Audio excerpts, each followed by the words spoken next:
Con la ayuda de Internet, los sustos y las historias de miedo no son difíciles de encontrar para quienes disfrutamos de un buen relato de terror o de adentrarnos en la madriguera de un misterio sin resolver. Las redes sociales están repletas de relatos extraños y escalofriantes que a menudo refuerzan la idea de que la realidad supera a la ficción. En el video de hoy exploraremos 5 inquietantes historias de terror de la vida real.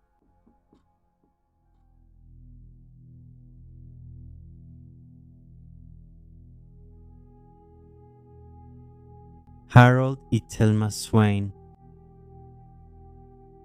Harold Swain, de 6 años, y su esposa de 63 años, Thelma, vivían en Waverly, Georgia. Harold era el diácono de la iglesia bautista Hijas en Ascenso y era un hombre muy querido y respetado. Tanto él como Thelma llevaban vidas tranquilas y sin nada extraordinario. El martes 11 de marzo de 1985, Harold y Thelma realizaron su clase semanal de Biblia a la que asistieron 9 mujeres, alrededor de las 8:50 p.m. Una se fue temprano y, al salir, se encontró con un hombre que no conocía y que no había visto antes, quien le pidió hablar con Harold. Sin darle importancia, la mujer siguió su camino. Momentos después, el hombre no identificado sacó una pistola calibre .25 y le disparó varias veces a Harold. Su aterrorizada esposa, Thelma, corrió a ayudarlo, solo para ser baleada también. Los testigos restantes corrieron a la oficina del pastor para pedir ayuda, solo para descubrir que la línea había sido cortada. Así que una de las mujeres corrió a su auto y se fue a pedir ayuda. Pero para cuando llegaron los servicios de emergencia, ya era demasiado tarde. Thelma y Harold estaban muertos. Inicialmente, los investigadores pensaron que el agresor buscaba dinero, pero esa teoría se descartó rápidamente cuando se descubrió que Harold todavía tenía $300 consigo, así que especularon que fue un robo que salió mal. En la escena, los detectives descubrieron un par de lentes desparejados que se cree pertenecían al perpetrador. La condición de los lentes los llevó a creer que podrían pertenecer a un vagabundo. Tenían muy pocas pistas, ya que los testigos presenciales no podían ponerse de acuerdo sobre la apariencia del sospechoso y aunque se publicó un retrato hablado, no se creía que fuera un parecido real.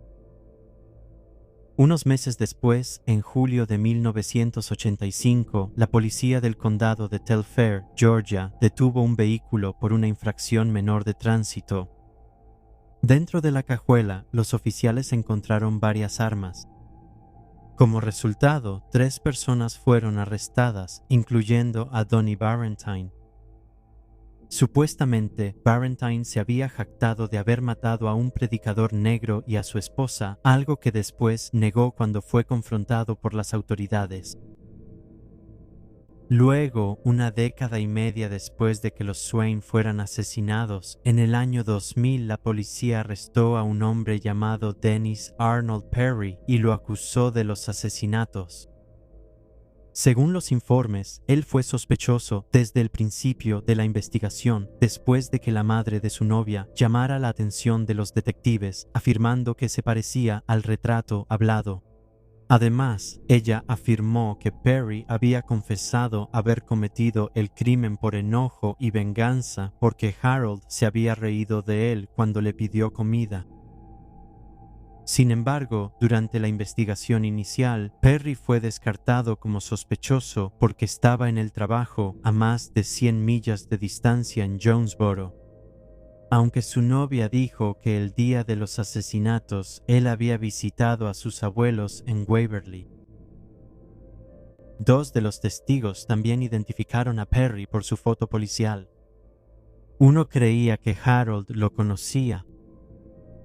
Mientras tanto, 2 conocidos de Perry le dijeron a los investigadores que él usaba lentes para leer similares a los encontrados en la escena, aunque Perry lo negó. Más tarde, supuestamente confesó el asesinato alegando que fue un accidente. Sin embargo, la policía nunca registró esta supuesta confesión. Sea cual sea la verdad, Perry fue condenado por el doble asesinato y evitó la pena de muerte al renunciar a su derecho de apelar. Sin embargo, no todos estaban convencidos de que la policía tuviera al sospechoso correcto, ya que gran parte de la evidencia física de la escena se había perdido y el empleador de Perry respaldó su coartada.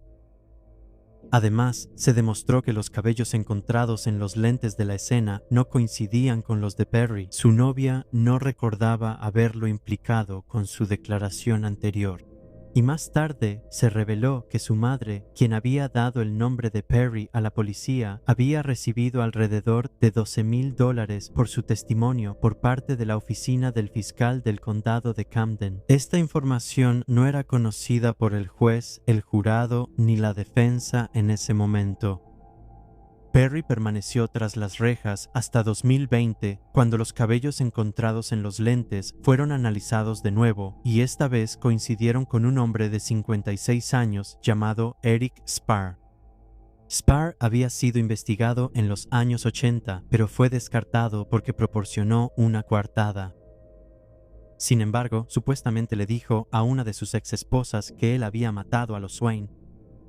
Ella también notó que Perry tenía unos lentes parecidos a los que se encontraron en la escena del crimen y confirmó que era racista.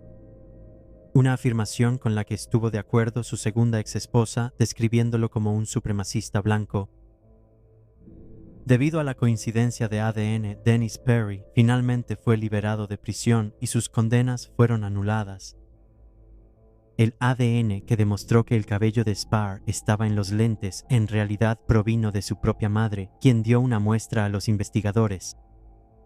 Extrañamente, solo unos días después de que Perry fuera liberado de prisión en el verano de 2020, Gladys Sparr fue encontrada muerta en su casa. No está claro en este momento si se sospecha que hubo mano criminal. En noviembre de 2020, el cuerpo de Harold fue exhumado. Sin embargo, hasta este momento no se han presentado cargos contra Eric Sparr y la investigación aún está en curso.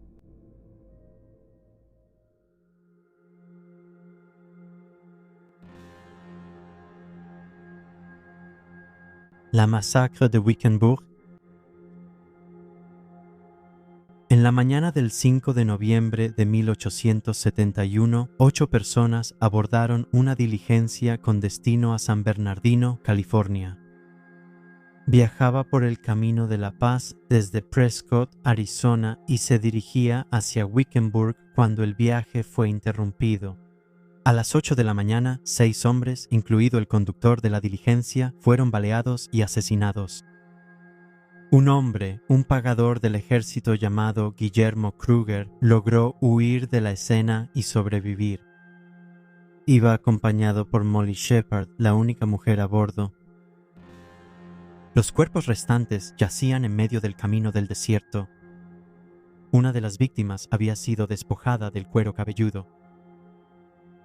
No pasó mucho tiempo para que la noticia se difundiera en los pueblos cercanos y en los periódicos locales, todos los cuales se apresuraron a condenar a los nativos americanos que vivían cerca. Específicamente, se pensaba que el asalto había sido llevado a cabo por 15 guerreros Yavapai de la reserva de Date Creek.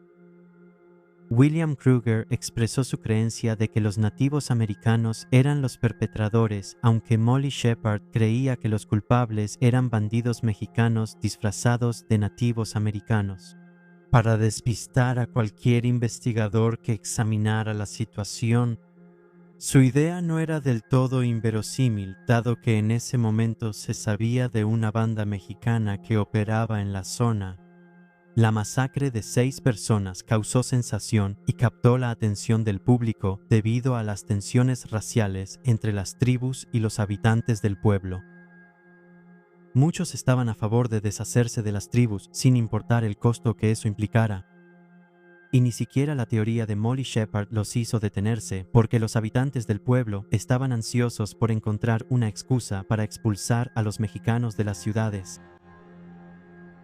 No solo las tensiones eran palpables, sino que incluso la prensa del Este prestó atención al crimen porque una de las víctimas era Frederick Wadsworth Loring, un joven escritor prometedor que solo tenía 22 años cuando fue asesinado a tiros. Graduado de Harvard, Loring ya tenía publicada una novela y una colección de poesía a pesar de su corta edad. En el momento de su fallecimiento, era corresponsal para el diario de Appleton. Hasta este momento, los medios de comunicación del Este simpatizaban con las luchas de los apaches, de los cuales 144 habían sido masacrados en la matanza de Camp Grant cerca de Tucson, que se había llevado a cabo en abril de 1871. Una vez que el general George Crook se enteró del ataque, pasó los siguientes 2 años realizando una investigación sobre el asunto, identificando finalmente a los responsables, quienes eran una banda de asaltantes de una reserva temporal en Date Creek.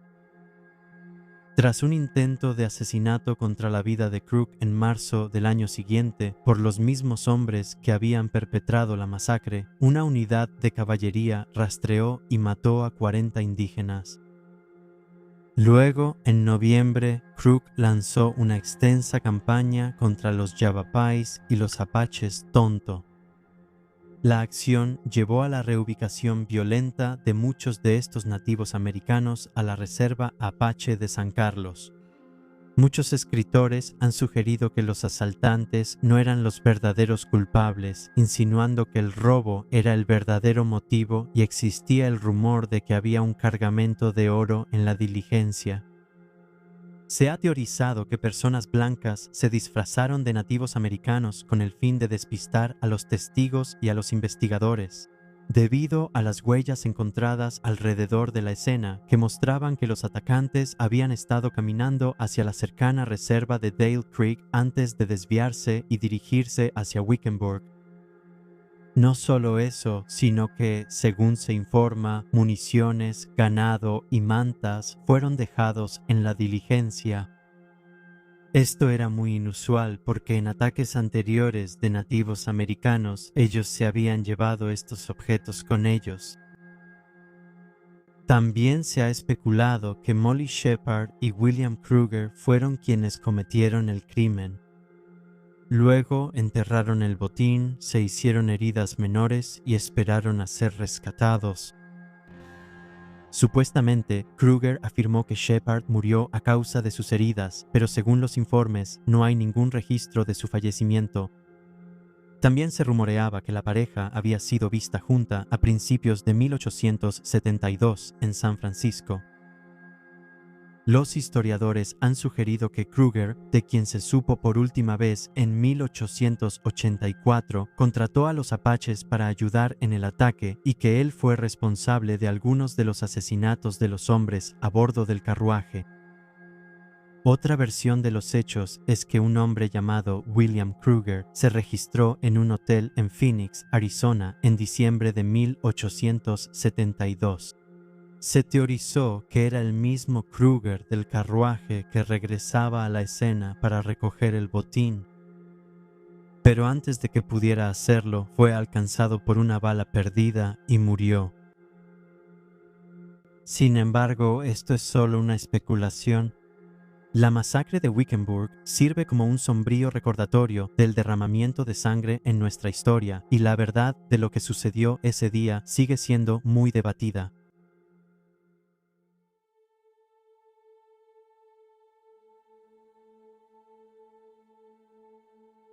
Irene Gaza.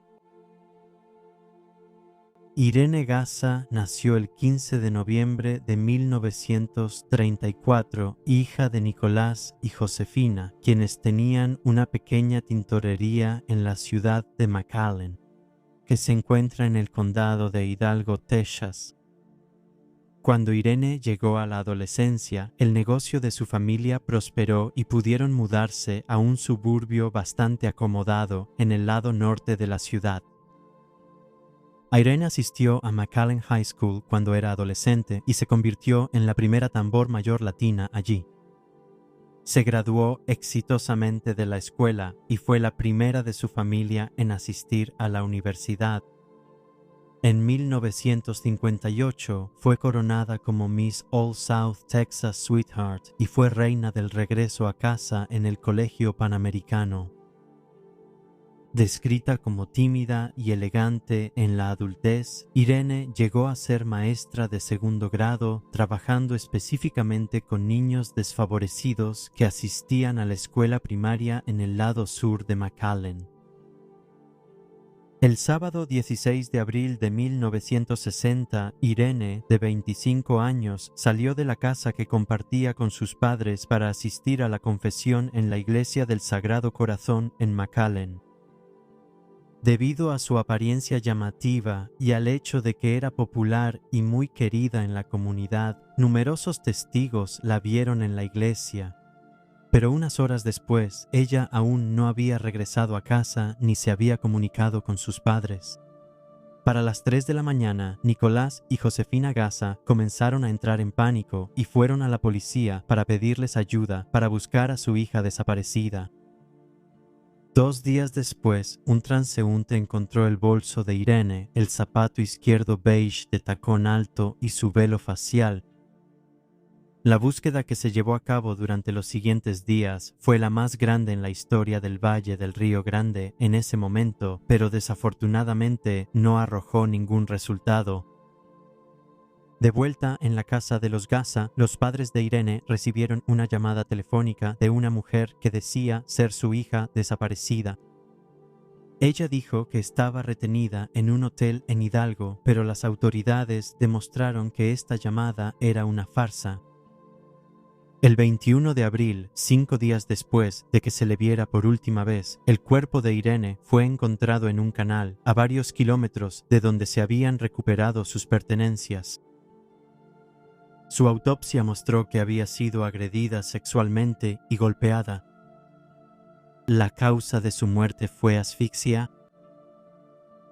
Tras el hallazgo del cadáver, los investigadores interrogaron a 500 personas en varias ciudades de Texas, incluyendo amigos y familiares de Irene y delincuentes sexuales. También realizaron 50 pruebas de polígrafo y ofrecieron una recompensa de $2,500 a quien proporcionara información que llevara a una condena. Pero a pesar de sus esfuerzos, el caso comenzó a estancarse hasta que finalmente las autoridades drenaron el canal, donde encontraron un visor de diapositivas fotográficas que se determinó pertenecía a un sacerdote de la iglesia de Irene.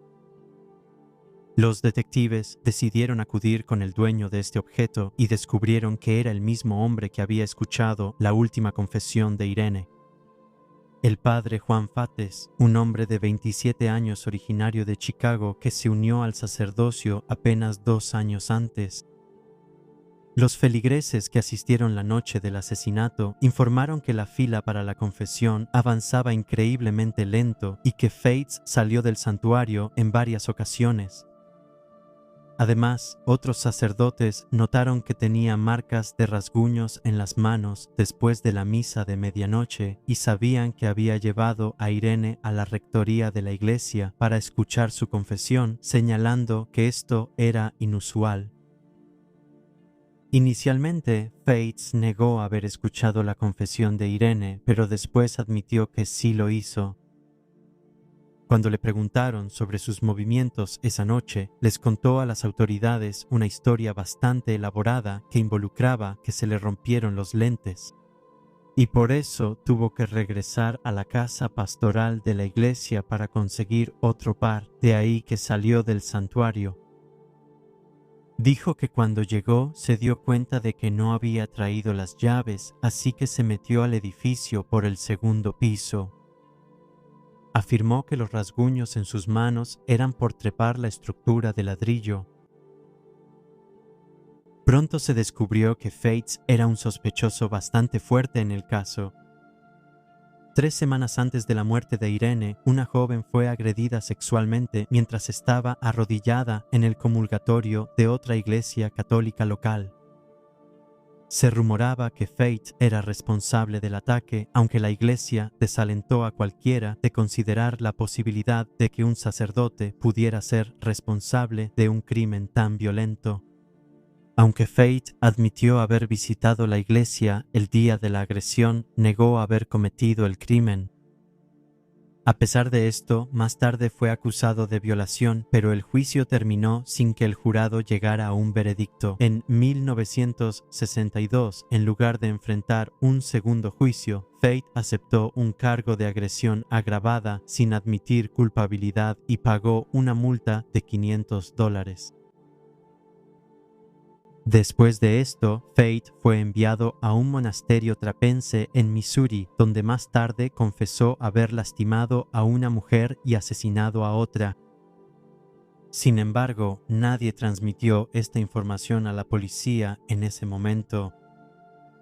Más tarde, fue trasladado a un puesto que le permitía aprobar que sacerdotes violentos involucrados en actividades delictivas fueran enviados a otras parroquias. Mientras tanto, el caso de Irene se enfrió. En 2002 se reabrió brevemente cuando uno de los monjes del monasterio trapense se presentó ante los investigadores en San Antonio y les contó sobre la confesión de Fate. Él creía que el crimen había ocurrido en San Antonio porque ahí fue donde Fate se había entrenado. A partir de aquí, los detectives contactaron a un sacerdote que había trabajado con él en la época del asesinato. El testigo dijo que sospechaba de Fate por el crimen y que después él había confesado.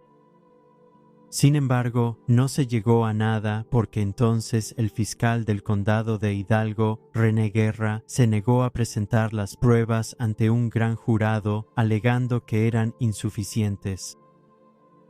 Finalmente, en 2016, después de que un nuevo fiscal asumiera el cargo, Fate fue arrestado en su casa en Scottsdale, Arizona. Había dejado el sacerdocio en los años 70 y después se casó y tuvo 3 hijos. Tenía 83 años en el momento de su arresto y fue extraditado a Texas en marzo de ese año. Fate se declaró inocente del cargo de asesinato y su abogado argumentó que no había pruebas suficientes.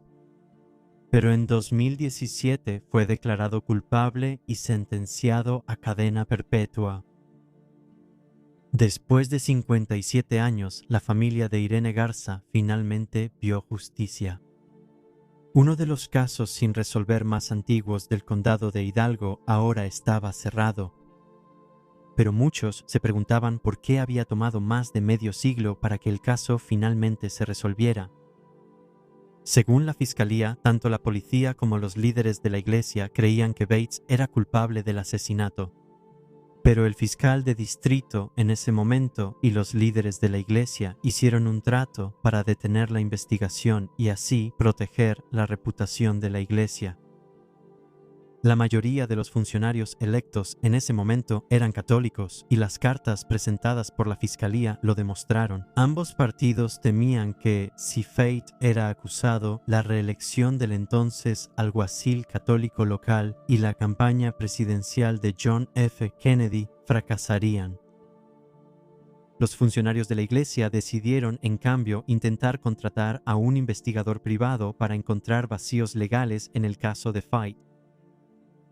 Fate murió por causas naturales en febrero de 2020.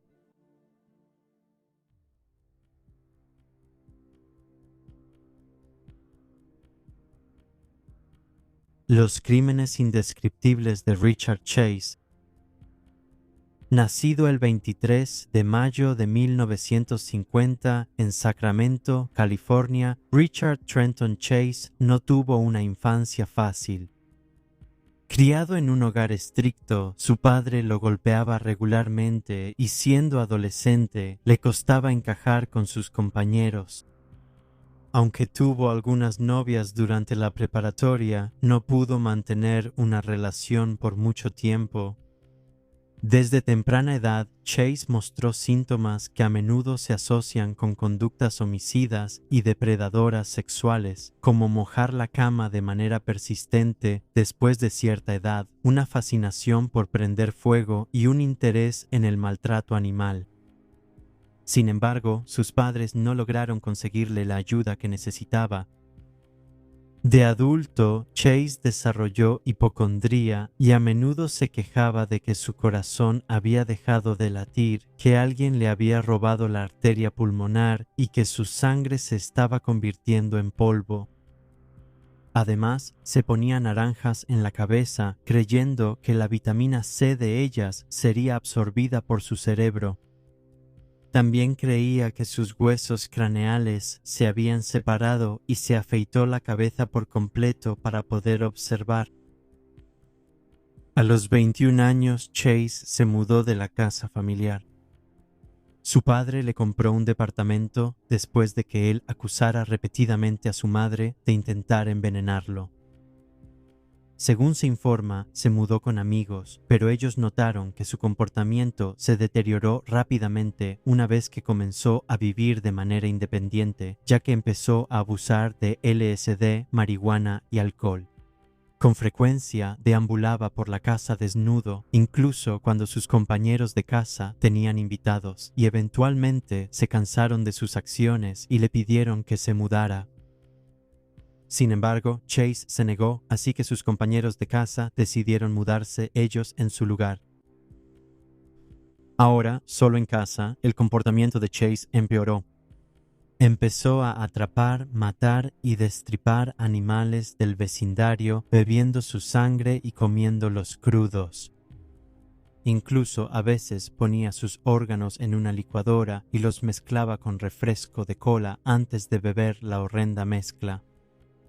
Él creía que sus acciones evitaban que su corazón se encogiera y que, si su corazón se encogía, eventualmente moriría.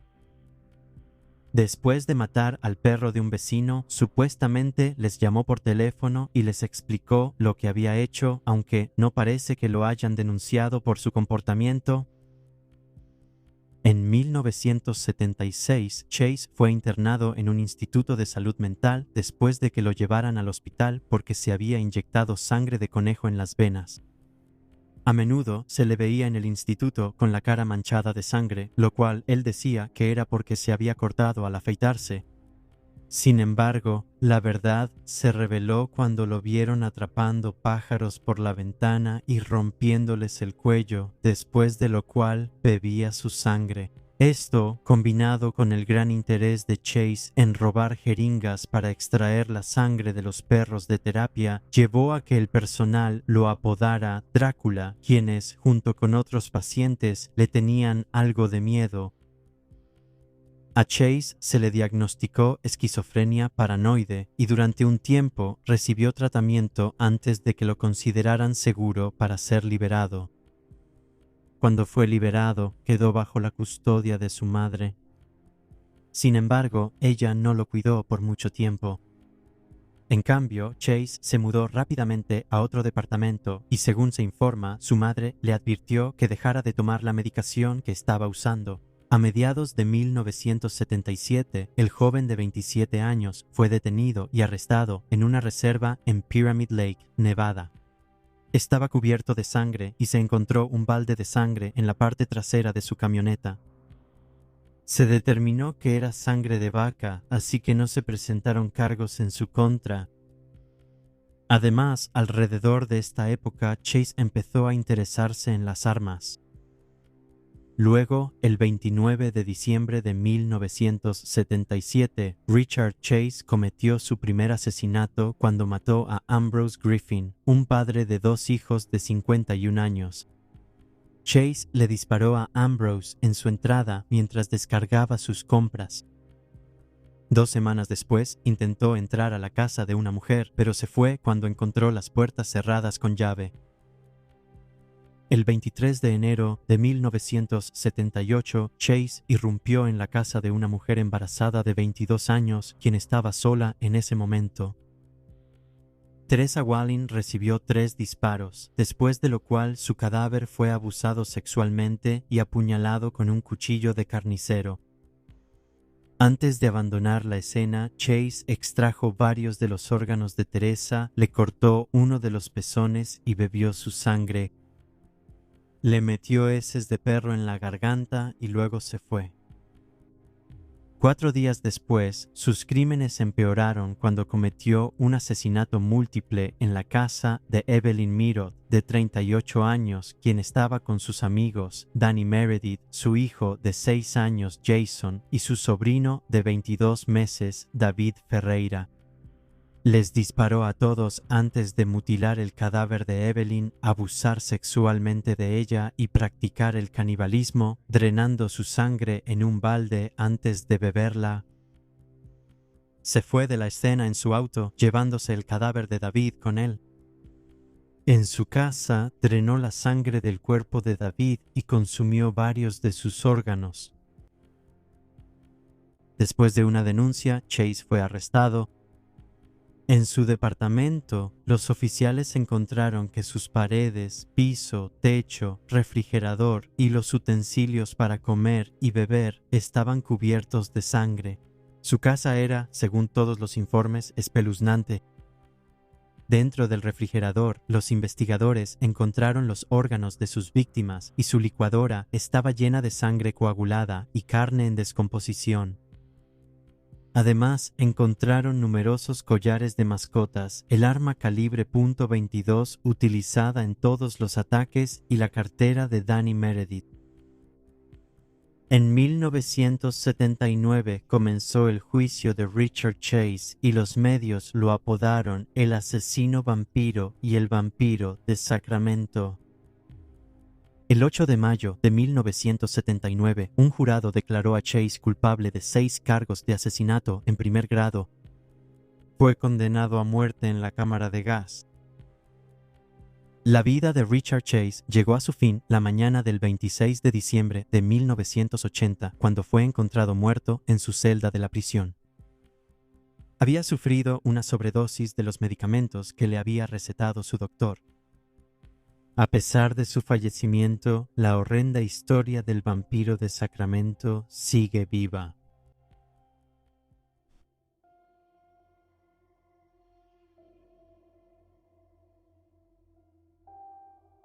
Carmelo Ramos. Carmelo García Ramos nació y creció en la aldea de San Nicolás, el municipio más occidental de la isla de Gran Canaria, a unos 37 kilómetros al suroeste de la capital de la isla, Las Palmas. Debido a la falta de cobertura sobre el caso de Carmelo, se sabe poco sobre su vida temprana y su infancia. En 2005, Carmelo tenía 33 años y vivía con sus padres. Adicto a la heroína, estaba intentando dejarla y esperaba que el apoyo de su familia lo ayudara a lograrlo.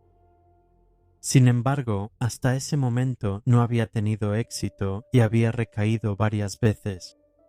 El martes 5 de abril de 2005, Carmelo les dijo a sus padres que iba a hacer un viaje con 2 de sus amigos, hombres que conocía desde hacía años y que eran amigos de toda la vida. El trío planeaba visitar Playa de las Arenas, una playa sedimentaria rodeada de altos y escarpados acantilados a unas 12 millas de la aldea. Los hombres tenían la intención de acampar en la playa durante unos días, donde nadarían, pescarían y recolectarían mariscos. Según los padres de Carmelo, el hombre de 33 años se llevó su mochila cuando salió de casa ese día. Esto era algo que normalmente hacía cuando planeaba ir de campamento o a la playa por el día. La playa apartada era difícil de alcanzar.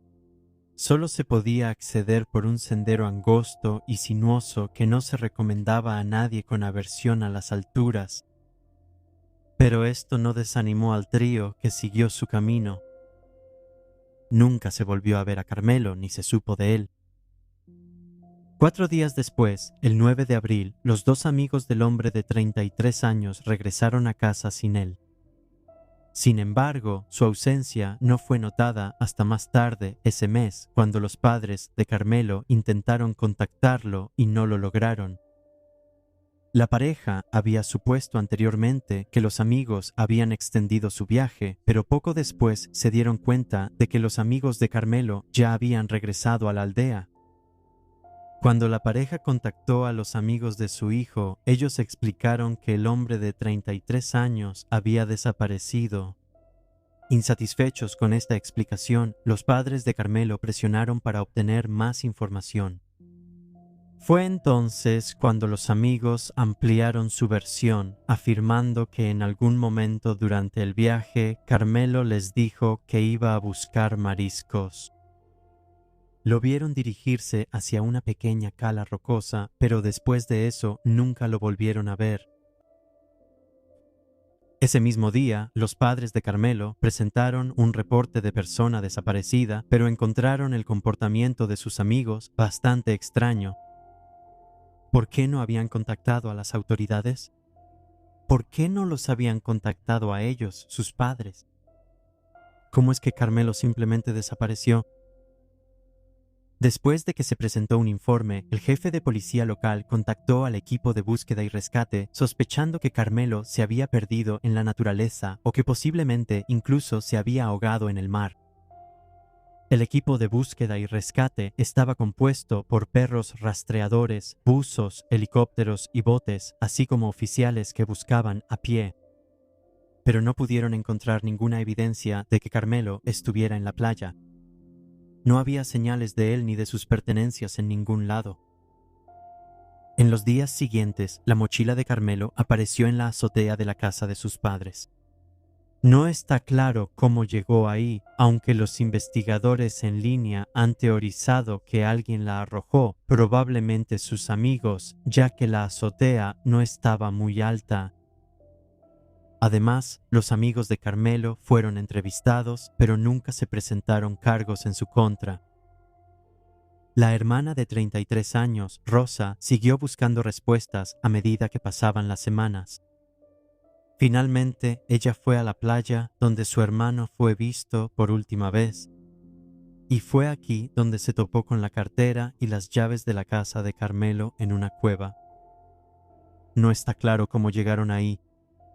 Según Rosa, poco tiempo después de esto, recibió una llamada anónima diciéndole que Carmelo había sido asesinado por sus amigos.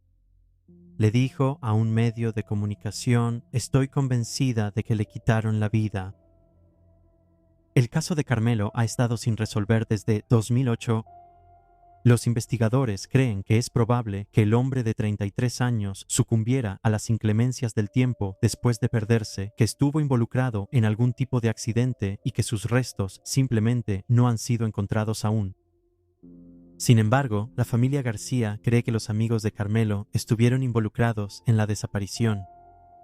Dudan que el hombre de 33 años siquiera haya llegado a la playa el 5 de abril. Ambos amigos de Carmelo también eran consumidores de heroína, lo que ha llevado a los detectives aficionados a especular que quizá Carmelo murió por una sobredosis de drogas y sus amigos ocultaron su cuerpo. O, alternativamente, que tuvo un accidente después de consumir. El consenso general entre los detectives aficionados es que sus amigos saben más de lo que dicen, pero no estuvieron involucrados directamente en su fallecimiento. Sin embargo, dado que el caso está estancado, parece poco probable que alguna vez sepamos qué le pasó a Carmelo. No, a menos que su cuerpo aparezca en algún lugar. Uno de sus amigos, que estuvo con él en el viaje a la playa, murió en 2013 tras un deslizamiento de tierra cerca de esa misma playa. Hay pocas fotos disponibles de Carmelo. Se le describe como de cabello corto, negro y rizado, ojos marrones y complexión delgada. Tenía bigote al momento de su desaparición y también tiene una cicatriz en la ceja derecha. Mide 5 pies con 9 pulgadas y hoy tendría 49 años si aún está vivo. Cualquier persona que tenga información sobre el caso de Carmelo puede llamar a SOS Desaparecidos al más 34 649 952 957 952 957